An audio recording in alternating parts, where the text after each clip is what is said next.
ត្រីការពីជាតិថៃប្រមានពីហានិភ័យទោសរដ្ឋប្រហារទៀត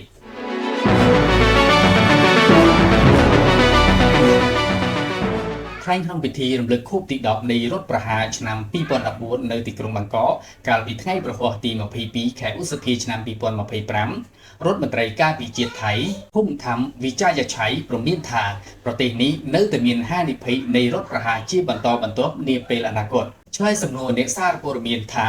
តើរដ្ឋប្រហារឆ្នាំ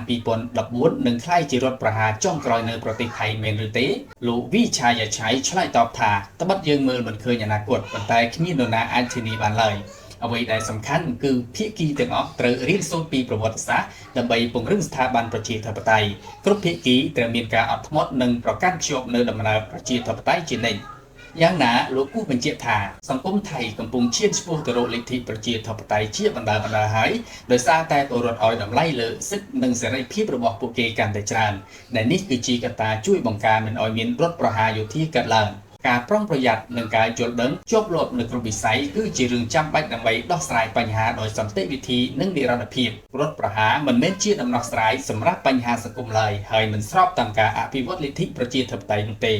សូមជម្រាបថាថៃក៏មានរដ្ឋប្រហារយោធាជោគជ័យចំនួន12ដងចាប់តាំងពីប្រទេសនេះប្តូរទៅជារបបប្រជាធិបតេយ្យអាស្រ័យរដ្ឋធម្មនុញ្ញក្នុងឆ្នាំ1932រដ្ឋប្រហារចុងក្រោយគឺដឹកនាំដោយលោកប្រយុទ្ធច័ន្ទឧចាប្រឆាំងរដ្ឋាភិបាលរបស់លោកស្រីយីងឡាក់ស៊ីនវត្ត្រាដែលត្រូវជាប្អូនស្រីរបស់លោកថាក់ស៊ីនក្នុងឆ្នាំ2014